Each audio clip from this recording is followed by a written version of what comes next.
வணக்கம் நண்பா. அதிகாலையில் எழும் பழக்கம் உடைய மனிதனே வாழ்க்கையில் பெரிய சாதனைகளை புரிகிறான். தனது தூக்கத்தை வென்று காலையில் ஒரு லட்சிய வெறியோடு எழும் ஒரு மனிதன் தனது கனவுகளுக்காக உழைக்கிறான்.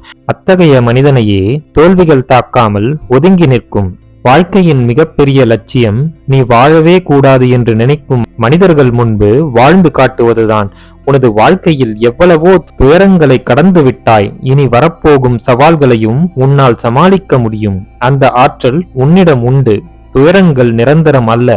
அதை உனது முயற்சியால் கடந்து வந்தால் பொன்னான வாழ்க்கை உனக்காக காத்து கொண்டிருக்கும். அது மகிழ்ச்சி நிறைந்ததாக இருக்கும்.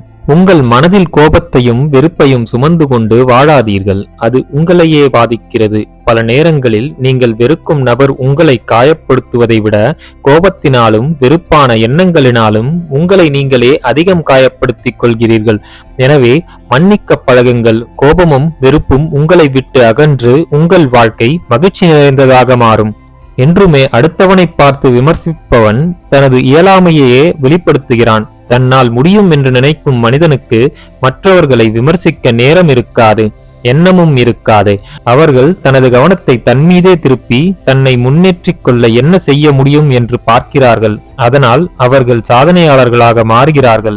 நன்றாக வெளிச்சம் இருக்கிற இடத்தில் எப்படி ஒரு விளக்கை ஏற்றினால் அது பெரிதா தெரியாதோ, அதே மாதிரிதான் எல்லாம் சரியாக நடக்கும் இடத்தில் உனது திறமை வெளிப்படாது. வெளிச்சம் இல்லாத இடத்தில் ஒரு சின்ன மெழுகுவர்த்தியும் வெளிச்சமாக தெரியும். அதுபோல் கடினமான சூழ்நிலையில்தான் ஒருவன் திறமையை வெளிப்படுத்தவே முடியும். உன்னை பலவீனப்படுத்தும் எந்த ஒரு செயலையும் பழக்கத்தையும் விட்டுவிட வேண்டும். அந்த நேரத்தில் உன்னை பலப்படுத்தும் விஷயங்கள் என்ன என்று கண்டறிந்து அதில் கவனம் செலுத்த தொடங்குங்கள். உங்கள் பலமே உங்கள் முன்னேற்றத்திற்கு உதவுகிறது. அதை வளர்த்து கொள்ளுங்கள். மனதில் துணிவு உள்ளவன் எத்தகைய பெரிய விஷயங்களையும் சாதிக்கிறான். துணிவு இல்லாதவன் தனது பயத்தினாலேயே தனது திறமையை வெளிப்படுத்த முடியாமல் தவிக்கிறான். எனவே உன் திறமையை வெளிப்படுத்த என்றுமே தயங்காதே. மேலும் திறமையை வளர்த்து கொண்டே இருந்தால் வாழ்க்கையில் மென்மேலும் முன்னேற்றம் அடைய முடியும். இந்த உலகத்தில் உனக்கு உண்மையான நண்பன் புத்தகம் மட்டுமே. புத்தகம் மட்டும்தான் பிரதிபலன் எதிர்பார்க்காமல் நமக்கு அறிவுரையை வழங்குகிறது. புத்தகம் வாசிப்பது உங்கள் பேச்சு திறமையை அதிகரிக்கிறது. மேலும் உங்கள் மன அழுத்தத்தை வெகுவாக குறைக்கிறது. புத்தகத்தை தொடர்ந்து வாசிக்கும் போது உங்கள் கவனம் அதிகரிக்கிறது. அது உங்கள் ஞாபக சக்தியையும் மேம்படுத்துகிறது. எனவே தினமும் புத்தகத்தை வாசிக்க தொடங்குங்கள். உனது வாழ்க்கையில் என்ன நடக்க வேண்டும், எவ்வாறு ஒரு வாழ்க்கையை நீ வாழ வேண்டும் என்பதை யாரோ ஒருவர் எழுதியது அல்ல. உனது எண்ணங்கள் மூலம் நீயே வடிவமைத்துக் கொள்வதே வாழ்க்கை. நல்ல எண்ணங்கள் மூலம் உனது வாழ்க்கையை சிறப்பானதாக மாற்ற முடியும். நல்ல எண்ணங்களே நல்ல சிந்தனைகளை உருவாக்குகிறது. நேர்மறை சிந்தனை கொண்ட மனிதர்கள்தான் வாழ்க்கையில் மகிழ்ச்சியாகவும் பல வெற்றிகளை பெற்றும் வாழ்கிறார்கள். வாழ்க்கையில் நாம் எவ்வளவுதான் ஓடி ஓடி பணம் சேர்த்தாலும், எவ்வளவு வசதி வாய்ப்பை உருவாக்கினாலும் அது அனைத்தும் நிலையானது அல்ல. அது நாம் நிரந்தரமானது என்று கூற முடியாது. நாம் இந்த உலகத்தை விட்டு செல்லும் போது இவைகளை நம்மால் கொண்டு செல்ல முடியாது. ஆனால் அனுபவங்களே நிரந்தரமானது.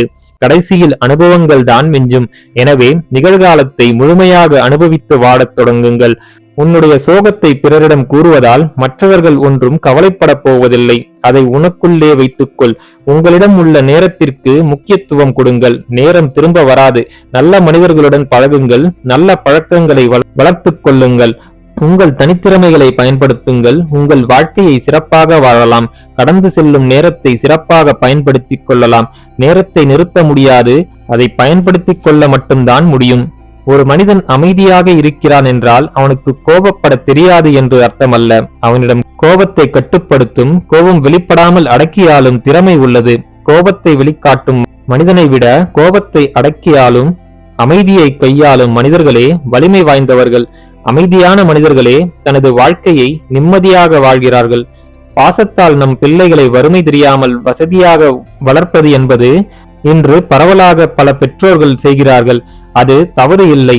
ஆனால் அதற்காக நீங்கள் செய்யும் உழைப்பை தெரியாமல் வளர்க்காதீர்கள்.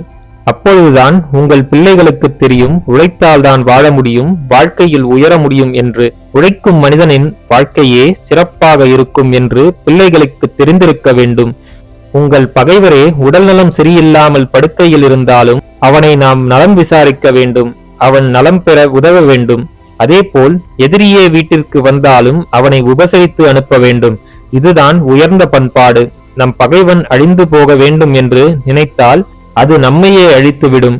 நம் பகைவனும் நன்றாக இருக்க வேண்டும் என்று நினைத்தால் பகை அகலும், நட்பு மலரும், நீயும் வாழ்க்கையில் வளரலாம். இங்கு உனது துன்பத்தை தீர்க்க எவருக்கும் நேரமில்லை. எனவே எவரிடமும் அதை கூறி புலம்பாதே. இங்கு பலர் உங்கள் குறைகளையும் துன்பங்களையும் அவர்கள் பொழுதுபோக்கிற்காகவே விசாரிக்கிறார்கள். உங்களை குறை சொல்பவர்களை திறமைசாலிகளாகவோ புத்திசாலிகளாகவோ எண்ண வேண்டாம். அவர்களின் திறமை குறை சொல்வதில் மட்டுமே இருக்கலாம். அதனால் உன்னை நீயே சரிபார்த்து சரி செய்து மேம்படுத்தி வாழ வேண்டும். அதுவே உயர்வை தரும். நண்பர்களே, மேற்கூறிய விஷயங்கள் உங்கள் வாழ்க்கைக்கு உபயோகமாக இருந்திருக்கும் என்று நான் நம்புகிறேன். இந்த வீடியோ உங்களுக்கு பிடித்திருந்தால் லைக் பண்ணுங்க, உங்க ஃப்ரெண்ட்ஸ் அண்ட் ஃபேமிலியோட ஷேர் பண்ணிக்கோங்க. நம்ம சேனலை இன்னும் நீங்க சப்ஸ்கிரைப் பண்ணனா சப்ஸ்கிரைப் பண்ணி பக்கத்துல இருக்க பெல் ஐக்கான பிரஸ் பண்ணிக்கோங்க. நன்றி, வணக்கம், வாழ்க வளமுடன்.